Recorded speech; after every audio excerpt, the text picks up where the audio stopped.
Welcome to the Political Goat. I'm your host, Uncle Felix. Sorry for the delay, folks. We're having some technical difficulties, but it looks like a good old fashioned reboot did the trick, and now we're able to hear each other. Um, but thanks for joining me this week. We have um, a varied topics that I want to cover here today. We're going to talk. Let's see. We're going to talk a little bit Supreme Court, what their ruling on the NCAA. We're going to go into Stacey Abrams and her backpedaling on voter ID, which is absolutely hilarious. And then we're also going to talk about a recent straw poll that was taken between by the GOP, and interesting to see who won that straw poll. We'll talk about that. And we're also going to take a look into the NFL and also the Olympics, and probably some other stuff. But again, once again, thanks again for joining me. When I come back, I will have my main man, Chris from Arizona, joining me right after these words from our sponsor. Pharmaceutical company Prevacus says their new concussion medication Prevacol helps repair nerves and promote cell growth. We can get the drug in the brain in less than 5 minutes. And our plan is when we get that diagnosis on the field of play, give the drug nasally, get it in the brain quickly. When it gets in the brain, it actually gets into the nucleus of your brain cells, and it reduces swelling, inflammation, and oxidative stress at the same time. When Jake and I first talked about this many years ago, one of my first questions was, will this help me? And he goes, no, this is for treatment immediately when a concussion or you think a concussion has occurred. Yeah. The acute problems that exist later on in life, if we can take care of these at an early age and start getting some of these things to our children and grandchildren, and I think we can make this our game, football, a safer place. And so the whole goal is we're trying to make the game safer. And so Odyssey and this drug, we believe, can be a game changer in so many different ways. Yes, on the football field, in the game of football, because that's where my passion lies, but also in the game of life.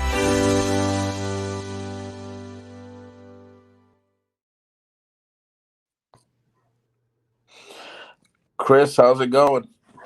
It's going, Uncle Felix. I got to tell you, man. You didn't tell him what the technical difficulty was.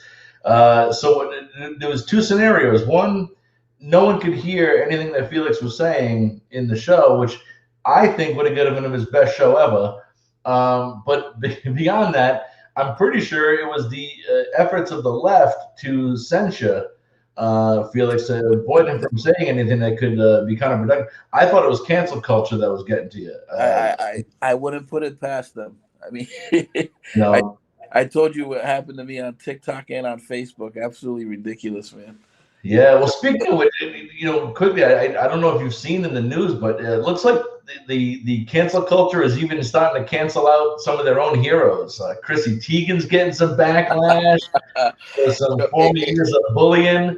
Rapaho, the soccer player, is getting torn up in social media for making some anti-Asian comment to one of her fellow Olympians.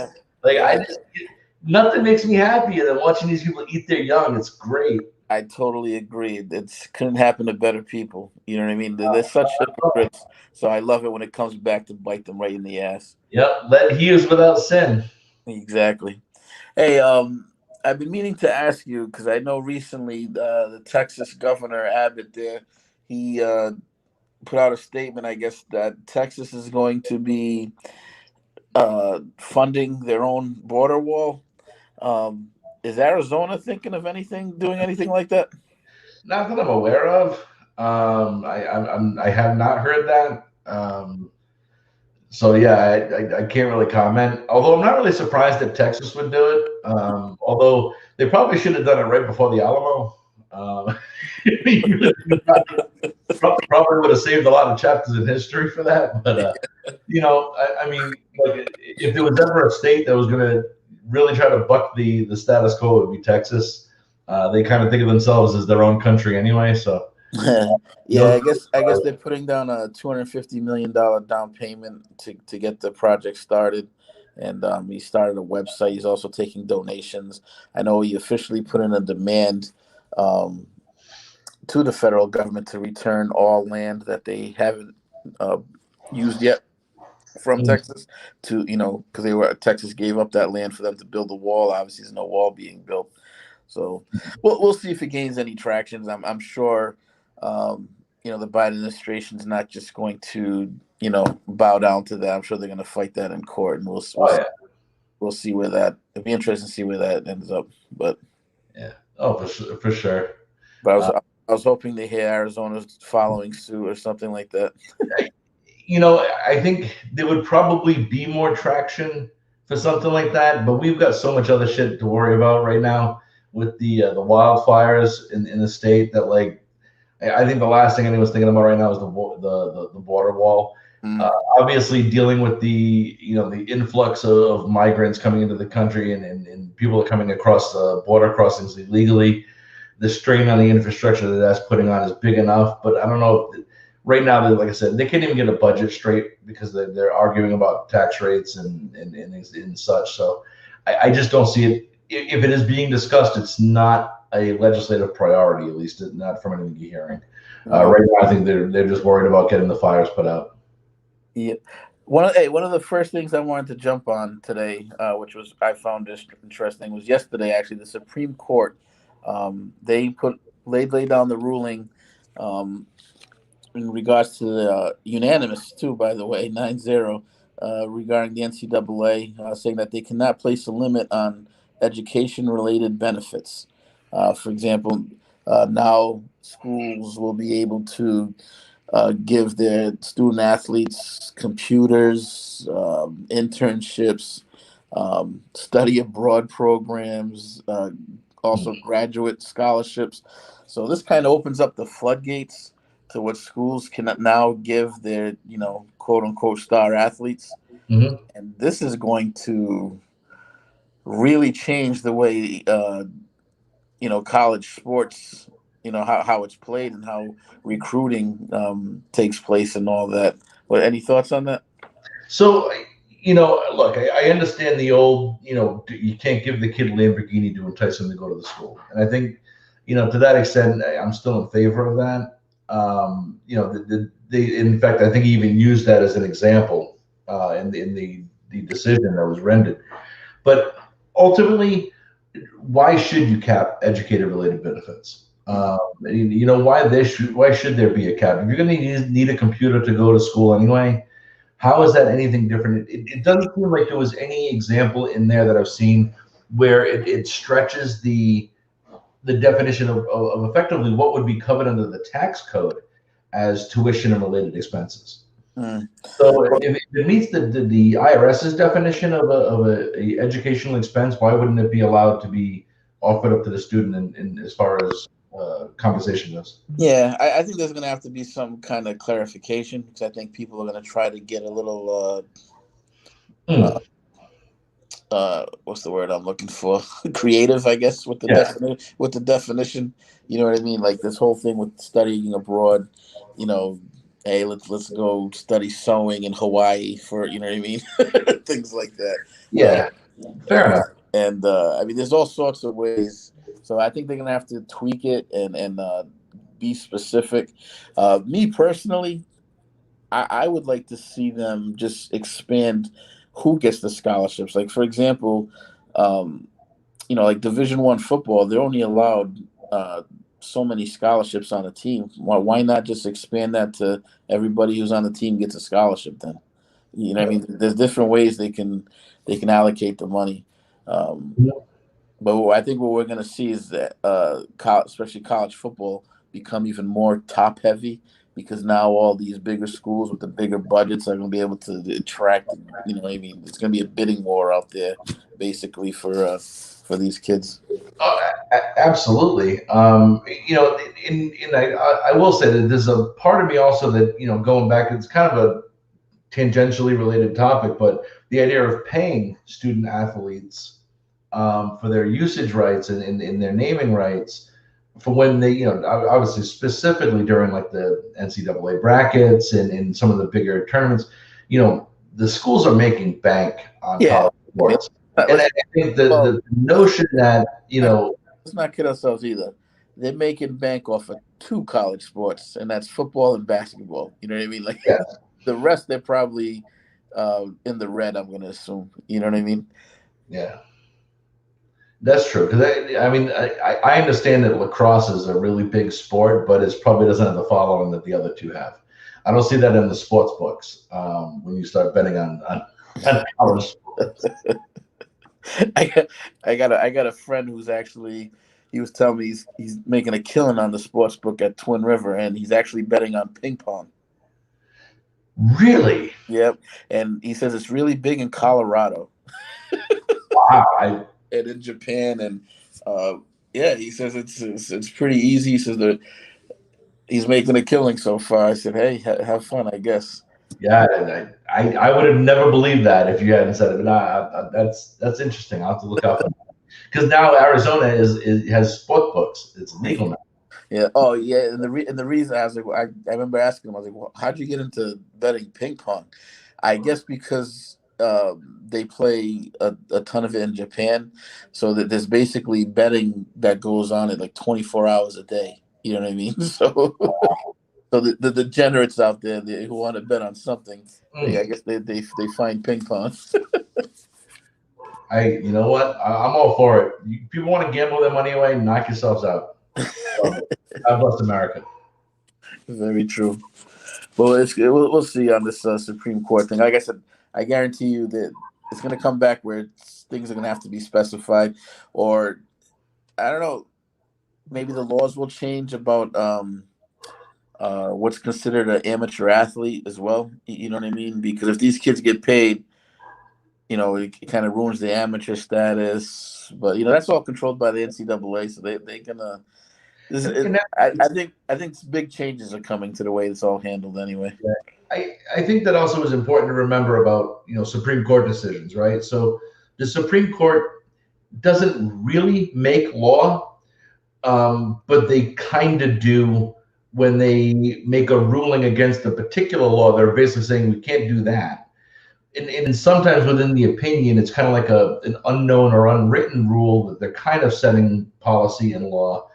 But ultimately, it always comes out to the case in front of them. So you are right. Maybe it needs to be defined. Maybe it needs to be better articulated. But you hope that the NCAA will take the ruling and then go back and say, all right, well, for purposes of this, we're going to use the definition. Well, again, I gave you a good example of one. We'll use the definition that the IRS uses for what is qualified educational expenses. Mm-hmm. And if it meets any of the criteria under the IRS guidelines, that's going to clearly hold muster with the court. So, like, if they go back now and take the ruling and say we're going to refine our position and we're going to include X, Y, Z, I think they're going to be on much stronger grounds, and yet also establish that kind of that level playing field without the hidden abuses, because there's enough guidance, specifically if you peg it to like a revenue statute. There's enough guidance out there what is not and what is a qualified educational expense under the IRS. So if they just peg it to something that exists out there that hasn't been subject to those huge abuses, I think it's a way that the NCAA can kind of fire back, get the intent without having to go back to another Supreme Court or be in violation of that ruling. Yep, we shall see. It's definitely something I'm going to keep an eye on. But speaking of keeping an eye on something, Stacey Abrams, the idiot from Georgia, as I like as I like to call her, she's come out and is now pretending, I guess, that we're all stupid. Like we all didn't hear her accuse the whole voter ID laws as being, quote unquote, Jim Crow and racist and oppression of the black vote. And all that mess. Now she's come out and said that she's never really said that. She's basically had an epiphany, I guess, or something. But here's a quote that she recently said. That's one of the fallacies of the Republican talking points that have been deeply disturbing, Abrams said. No one has ever objected to having to prove who you are to vote.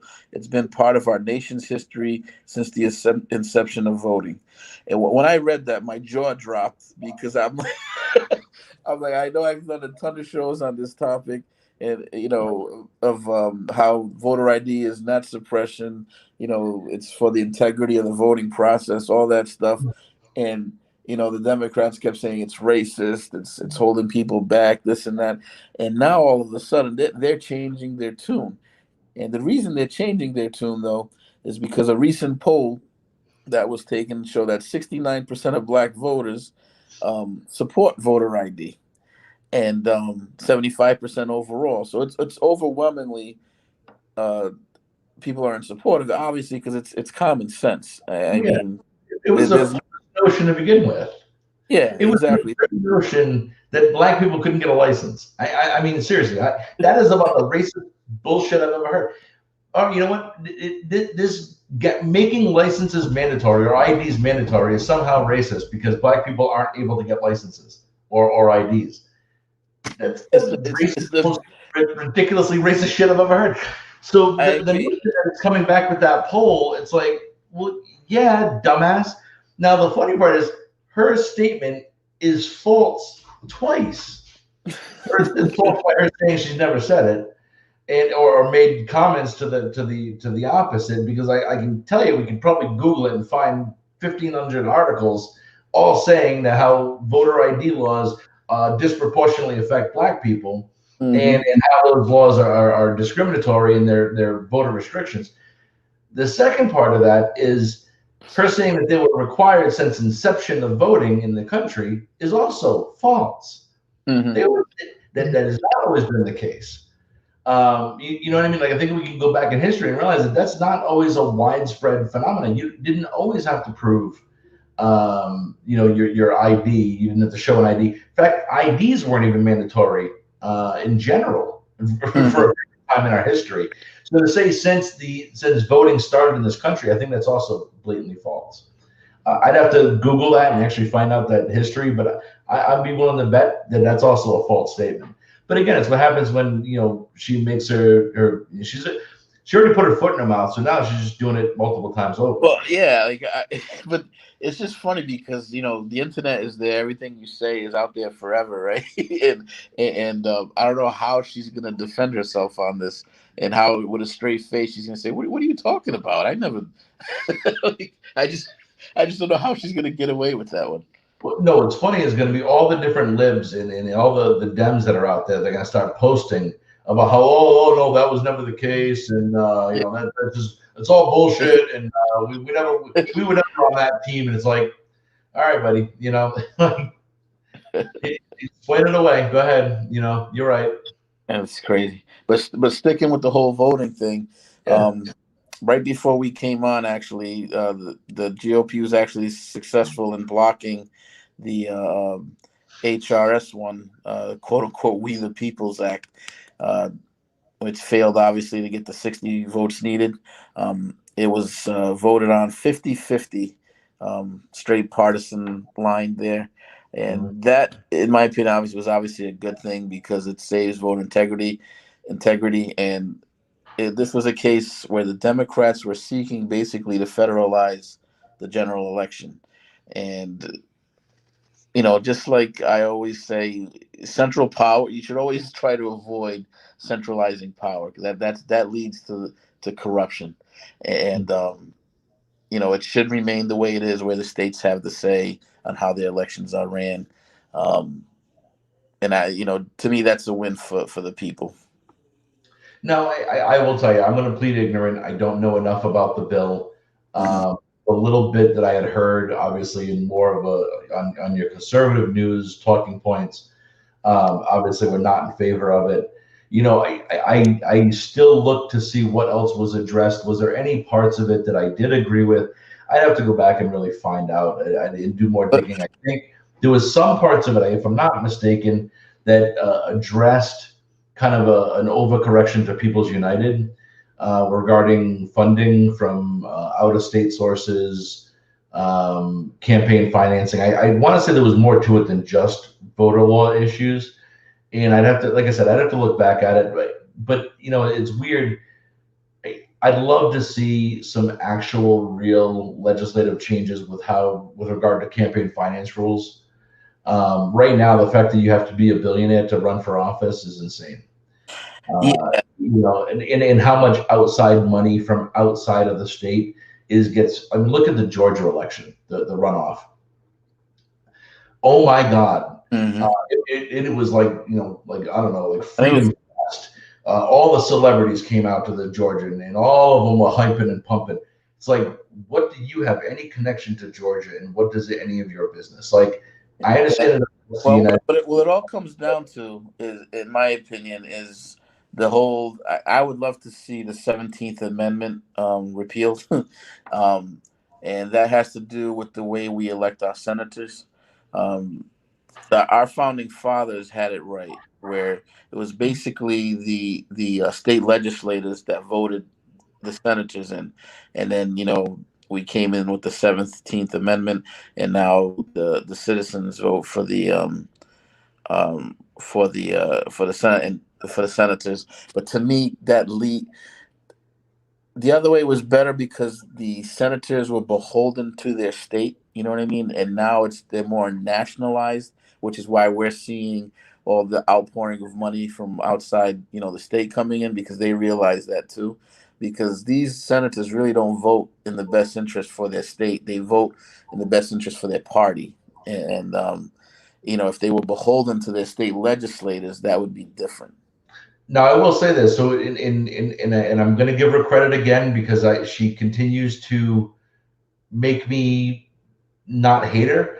But Kristen Sinema, a Democratic senator from Arizona, is against the filibuster. She ruled like she may be voting along the party lines, but she's doing things that are going to basically prevent this filibuster removal, which would have allowed this bill to go through. Yeah, and the Democrats have been really hounding her to get on board, and she's really resistant. And I think to that extent, she's voting the way Arizona feels about it. And to me, that's important. I think she's really trying her best to toe the line on certain issues.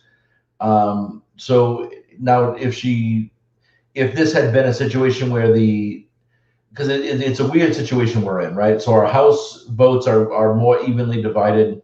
Our reps in the state are divided pretty much along our percentage of Democrats and Republicans in the state, which is how it's supposed to be. But our two senators are Democrats. Our entire House legislation, our state legislation, is red. Like, that would never have happened in this particular state. So you do have, and it's not just in this state, it's other states too, where you have like 1-1, sometimes but overall if you have a red state legislature, you probably should have red representation in the Senate. And I agree with you. I think that should probably be repealed and go back to the way it was originally intended, because I think it creates that balance that is necessary. The senators look to the interest of the state, and the House of Reps looks to the interest of the people. Yep, totally agree on that. So it'll be interesting. Yes, it will.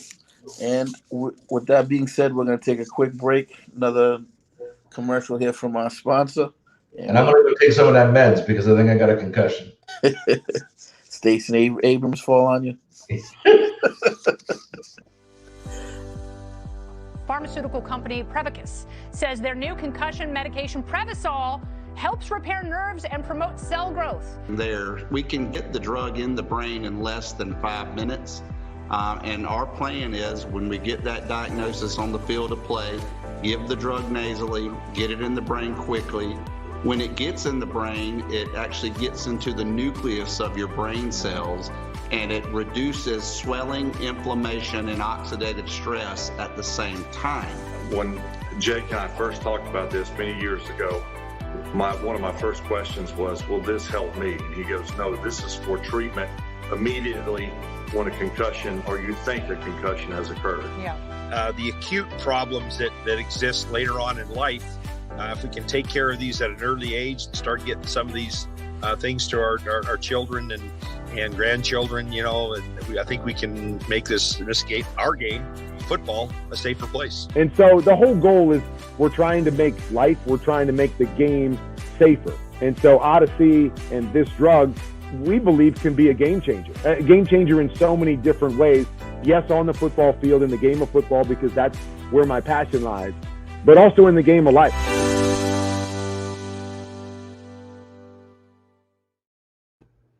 And we're back. And Chris, I don't know if you saw this recent straw poll here, where Governor Ron DeSantis actually edged out Donald Trump. It was at the Western Conservative Summit, and I mean it was close. I think it was like 74% to 72%, something like that. But it was very close. But nonetheless, DeSantis did edge him out, and I think that speaks a lot. I know it's very early. Obviously, who knows what's going to happen, within the next couple of years. But I think it speaks volumes. I'm a big fan of what I'm seeing from Governor DeSantis. Obviously, I'm a big Trump fan as well. But what Governor DeSantis, I think people need to be a little not wary is not the word I want to say, but what people got to be careful about, because I always hear the argument of I like Trump, but this and that, the tweets, the way he handles the media and things like that. And I totally I hear that argument. I don't agree with it, because I think people are missing the point, and the point is, I don't care who you put in there. I think as long as they have an R after their name, the media is coming after them. Like I don't think just because you put a Ron DeSantis in there, I don't think he's walking in with a clean slate. Like I don't think the media is gonna say, well, hey, let's see how he is before we. I think they're just gonna attack. You know what I mean?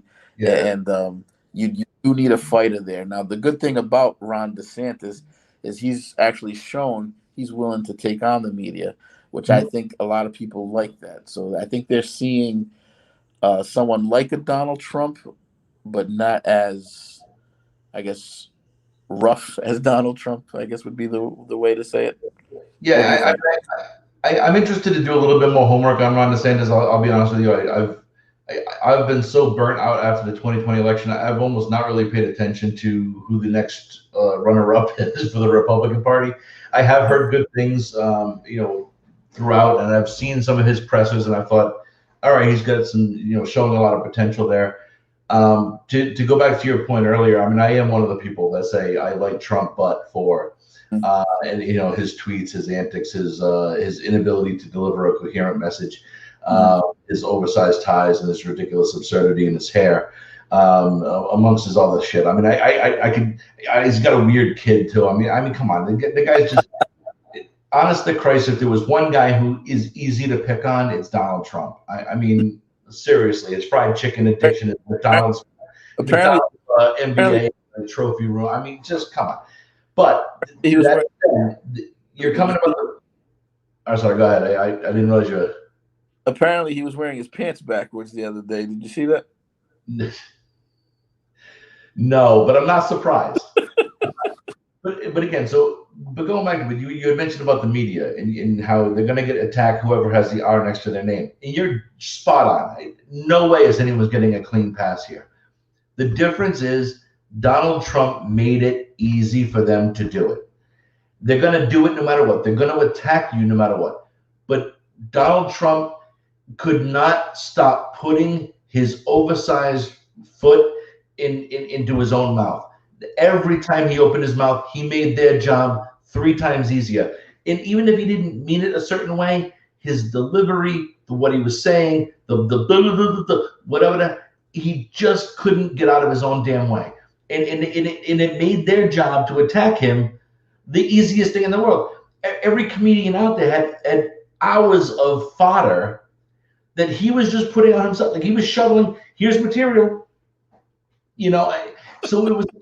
I'm hoping that with a Ron DeSantis or something like that, they have the same bite. They have the same fighter mentality. They're not gonna take any shit.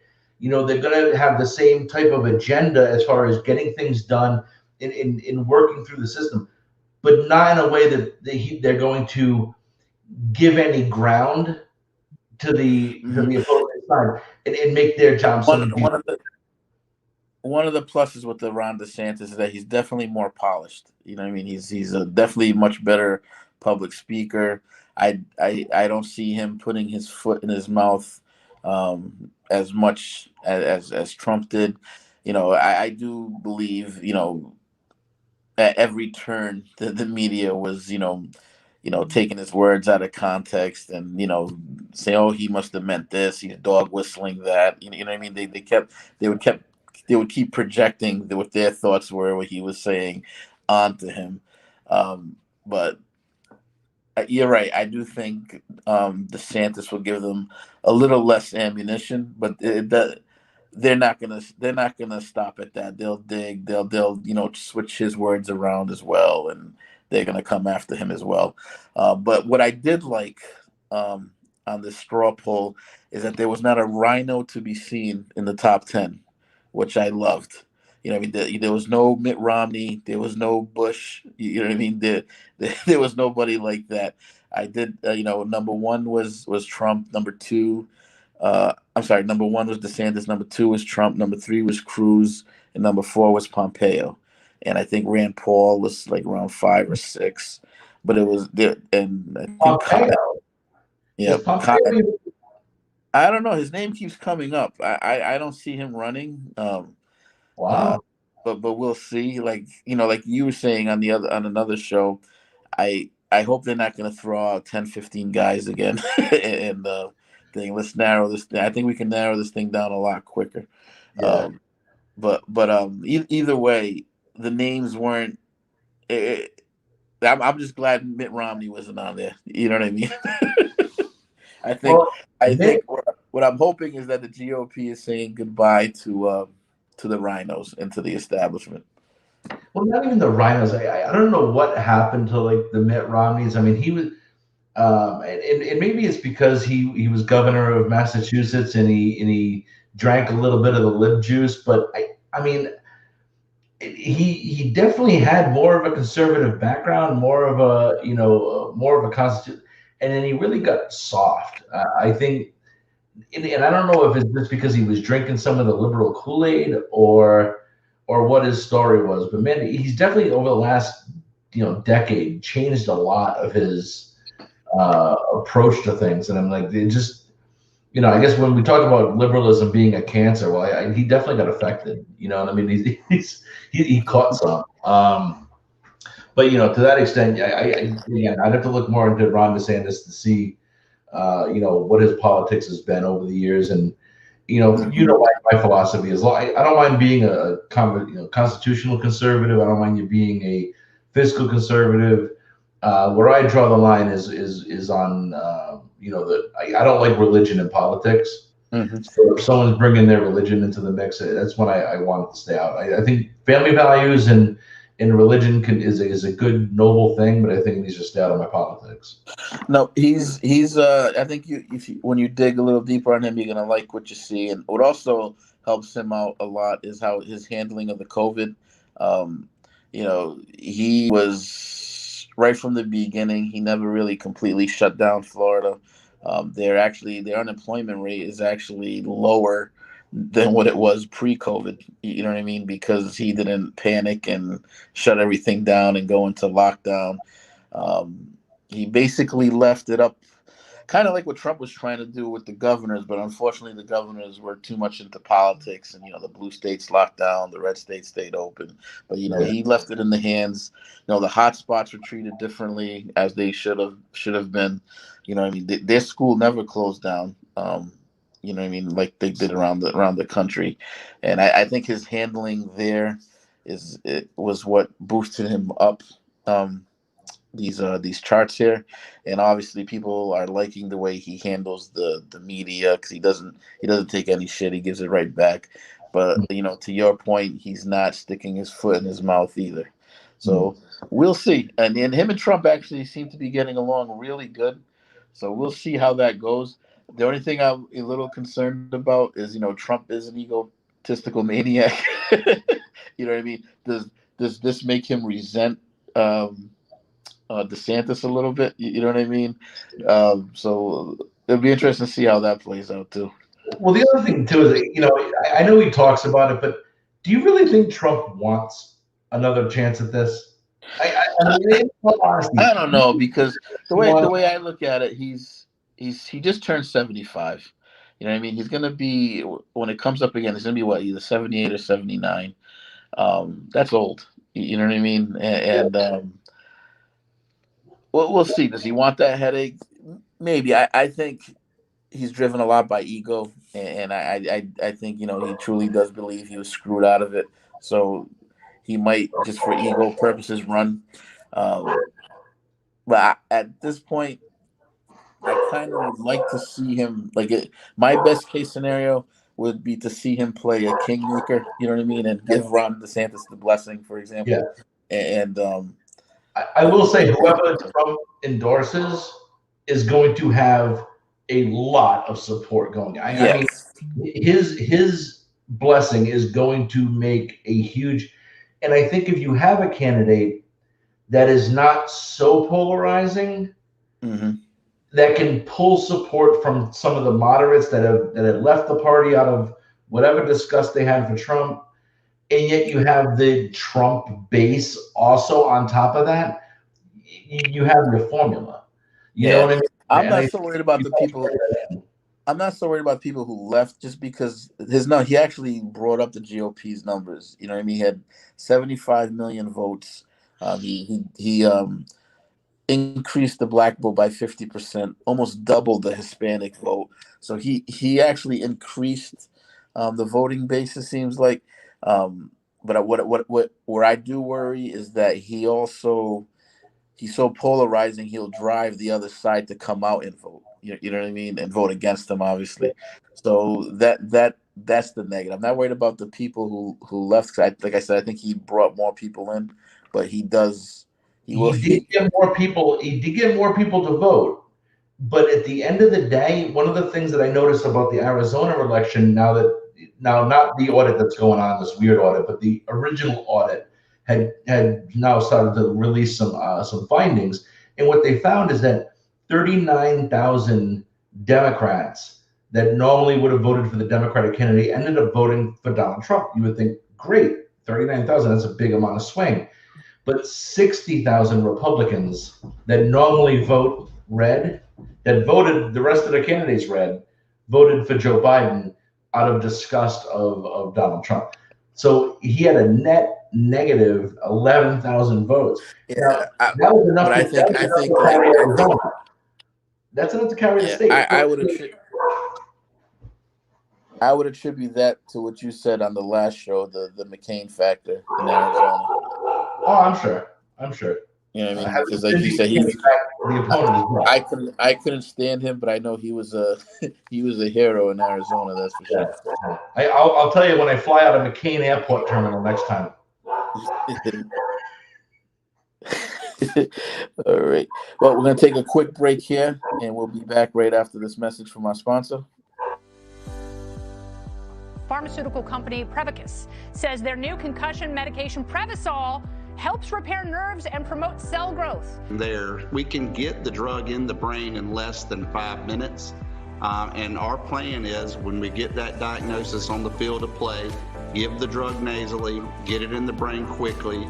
When it gets in the brain, it actually gets into the nucleus of your brain cells, and it reduces swelling, inflammation, and oxidative stress at the same time.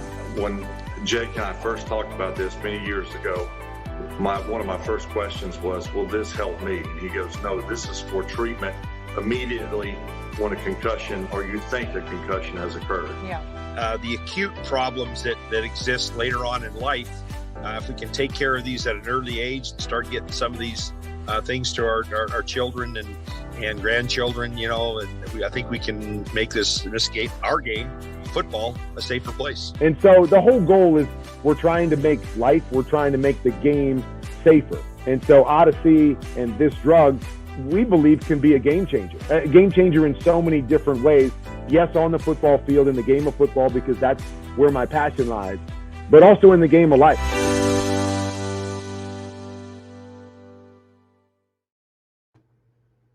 And we're back, and sticking with the NFL here. Carl Nassib, or Nassib. I'm not sure if I'm pronouncing his name right. He's a defensive end for the Las Vegas Raiders. He actually came out of the closet and announced that he is gay, which makes him the first active player in the NFL to be openly gay. Um, which, obviously we all saw this coming. There's been a few players who announced after they retired, but obviously it's a lifestyle that's more accepted in society.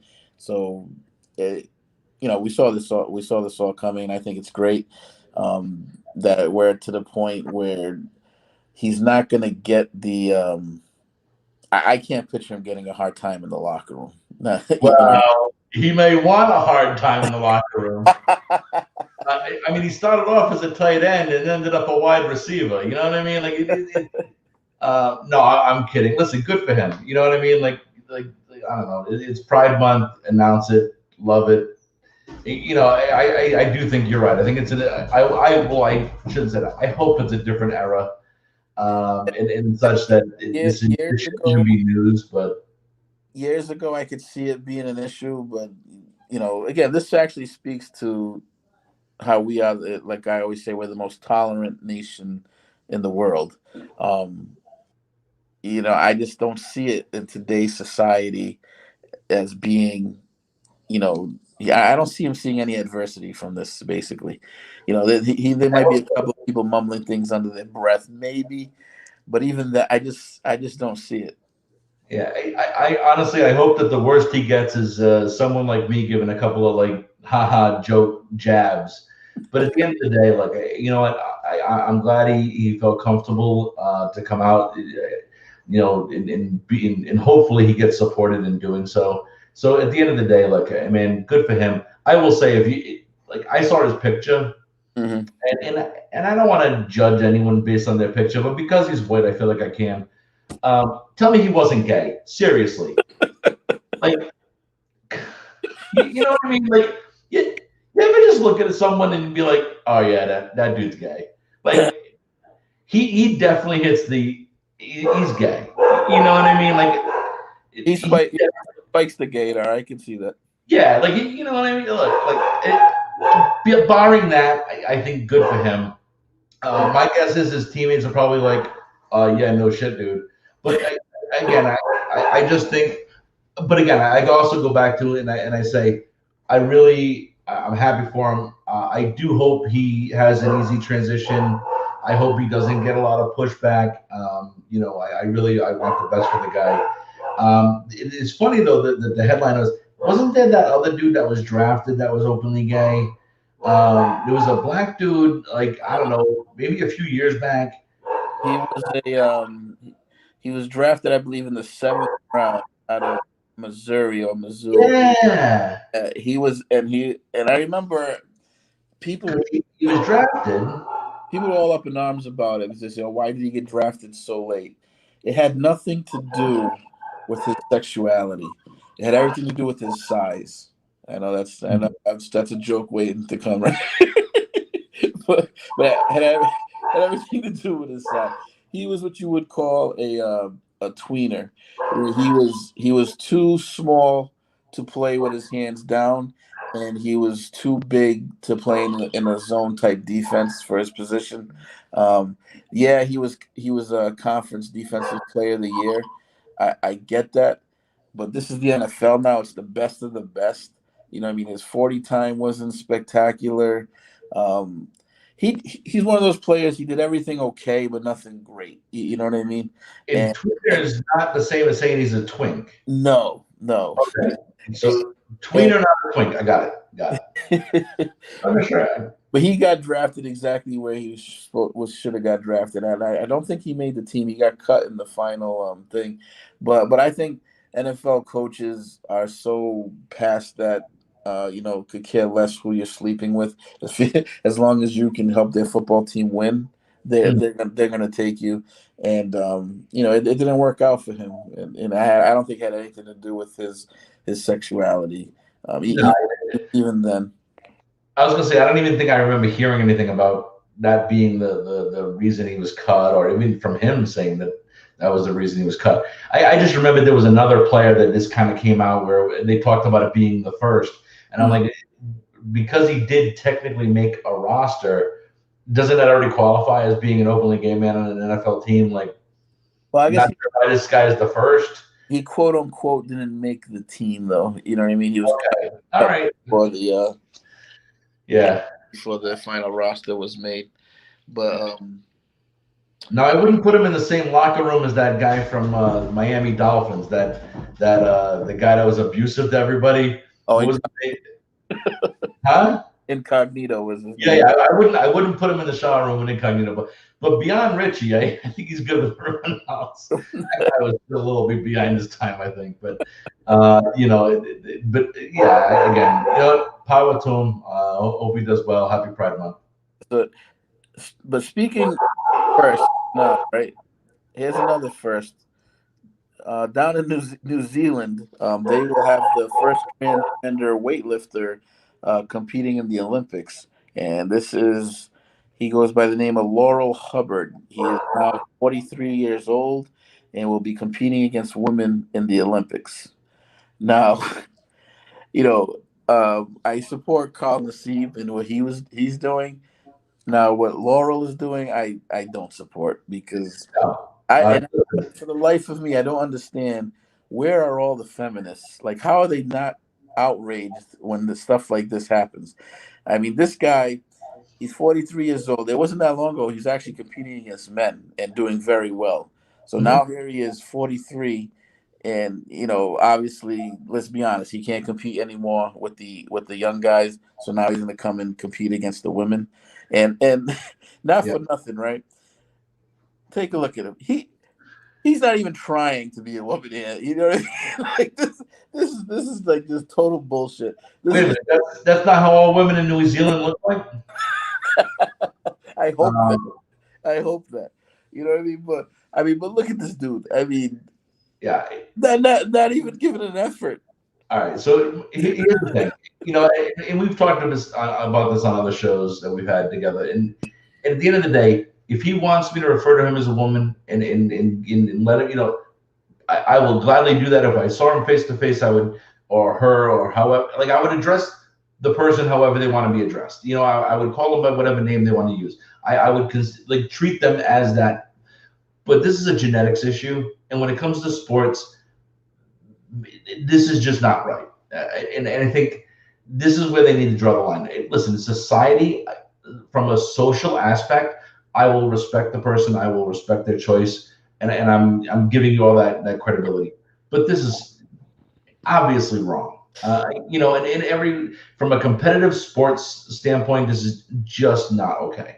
And here's the thing too: when I've seen polls on this, not this specific thing, but on the topic itself about men competing against women, and it's overwhelmingly people are against it. So I don't understand how they're finding this to be okay. Like, they're just pushing it through anyway. I don't get it. It's just it's obviously wrong. Did you ever watch the South Park episode? Yeah, with the guy, he sounded like Randy Macho Man. Yeah. That's exactly. Anyone who wonders, just watch that episode and you'll feel better about it.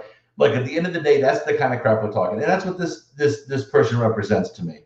Is that this is Randy Macho Man Savage calling himself a woman, and if he truly does identify as a woman, great. And again, that's wonderful. Live the rest of your life that way, and I support you. Don't go on the goddamn national stage in the Olympics and compete against women, because it's just an unfair advantage. How is that any different than doping, for God's sakes? You're talking about a different genetic base. This is ridiculous. And for one of the men Olympic basketball teams just says, "Hey, we're all transgender. Put us in the LeBron's gonna wear a wig tomorrow. Yeah. Throw on some lipstick. I mean, he already acts like a bitch. So why not throw him into the women's league and watch him just bring? I mean, seriously, this is what we're dealing with, man. Like that is. Like, LeBron would literally score about 840 points a game. Now, that said, if you take the women's U.S. soccer team, they would probably score better in the World Cup on the men's league than otherwise. So I'll just have them play in lieu of the men and then play against the other men, and maybe we'd actually come home with a World Cup for the men. But until then, Hey, believe it or not, that women's Olympic team actually lost to a bunch of teenage boys, like 14 or 15-year-olds, and that was a couple of years ago. But oh wow, it just goes to show you the difference, obviously, between men playing sports and women playing sports. And the thing that I hate is that people think that's an insult. It's not an insult. It's genetics. It's biology. That's just guess what? I can't have a baby either. You know what I mean? Yeah. Like, I can't have a kid. Like there are certain things I can't do. I have nipples, but you can't get milk from them. I learned that by watching the Fockers. You know? I was gonna say, I'm sure you've tried too. Damn right. I would say it's not that kind of a show. Otherwise, I could go deeper. But no, the reality is, look, man, there is a fundamental genetic difference between men and women. If you want to identify, that's fine. But remember that's what you're doing. You're identifying it. And for all intents and purposes, I will respect the fact that you want to live your life that way. But that is not genetically fucking correct. No. Is that a breast pump I see behind you over there? Of course it is. I mean, no, not at all. Well, on that note, Chris, I'm gonna wrap the show up. Thanks for joining me. It's always a pleasure. Absolutely, I'm gonna go take care of my lactation. It's been fantastic. You do that. And before we go, I'm gonna leave you with another word from our sponsor. God bless. Awesome. I'm going to get nasally right now. Pharmaceutical company Prevacus says their new concussion medication Prevacol helps repair nerves and promote cell growth. We can get the drug in the brain in less than 5 minutes. And our plan is when we get that diagnosis on the field of play, give the drug nasally, get it in the brain quickly. When it gets in the brain, it actually gets into the nucleus of your brain cells, and it reduces swelling, inflammation, and oxidative stress at the same time. When Jake and I first talked about this many years ago, one of my first questions was, will this help me? And he goes, no, this is for treatment immediately when a concussion or you think a concussion has occurred. Yeah. The acute problems that exist later on in life, if we can take care of these at an early age and start getting some of these things to our children and grandchildren, and I think we can make this game, our game, football, a safer place. And so the whole goal is we're trying to make the game safer. And so Odyssey and this drug, we believe, can be a game changer in so many different ways. Yes, on the football field, in the game of football, because that's where my passion lies, but also in the game of life.